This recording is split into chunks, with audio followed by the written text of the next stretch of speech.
Welcome back to Stag Figure Reviews. Today, we will be comparing Storm Collectibles Injustice Gods Among Us Bane and McFarlane Mega Figure Bane. And here they are, two outstanding figures, each looking absolutely impressive. The Storm Collectibles Bane is based off the fighting game and looks spot on.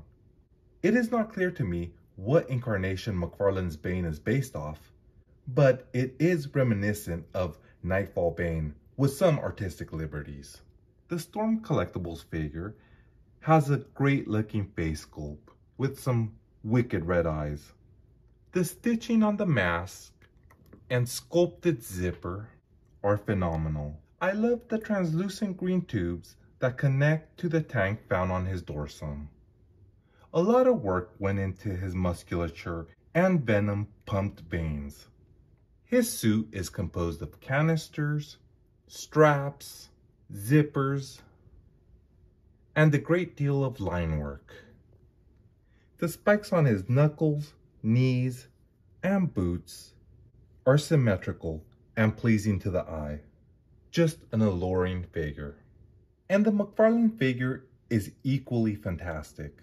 I am over-enthused about owning this figure. The luchador mask is just gorgeous.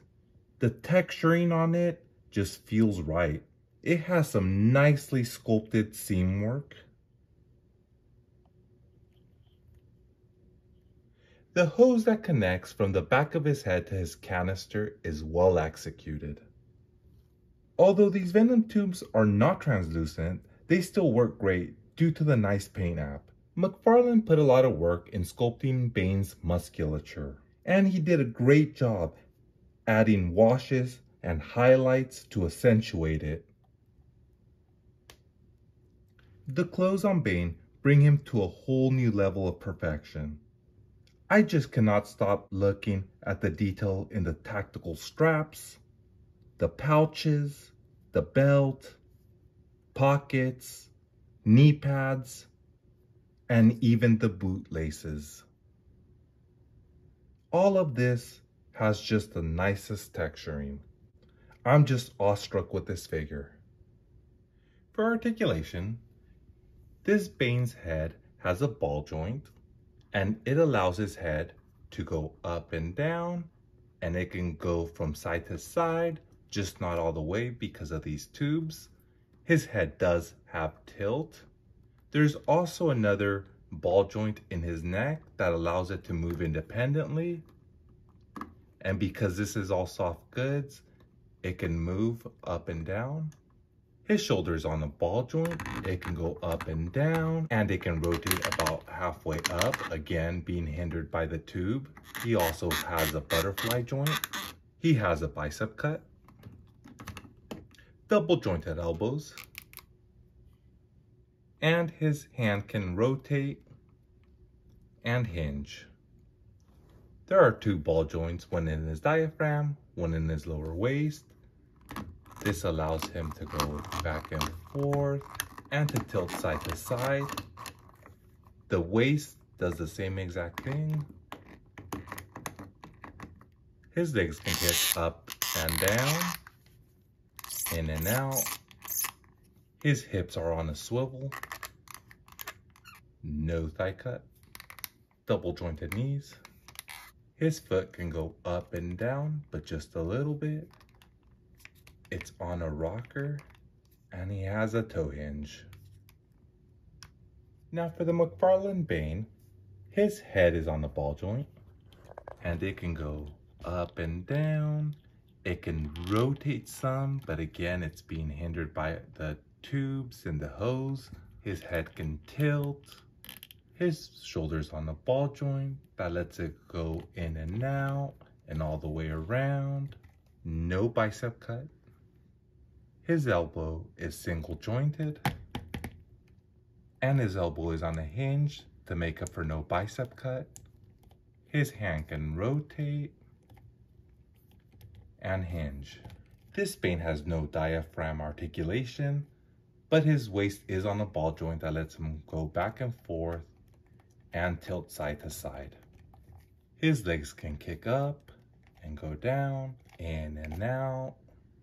His hips do have some swivel, no thigh cut, double jointed knees.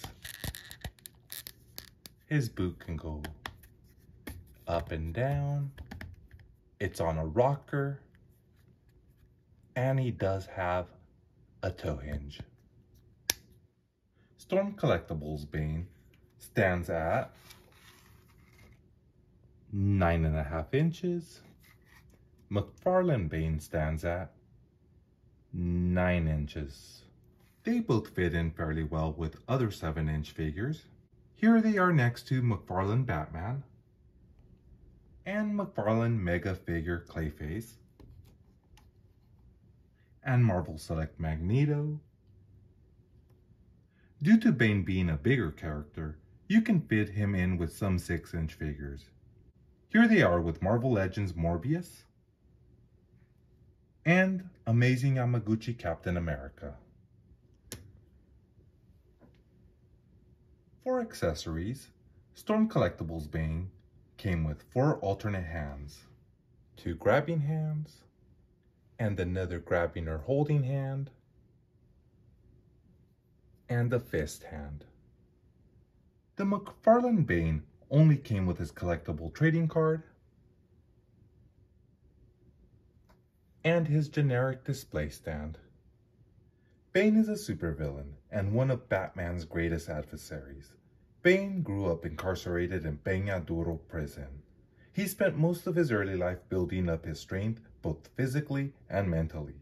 Because Bane was able to establish himself as the king of Peñaduro, the prison controllers took note and forced him to become a test subject for the drug known as Venom.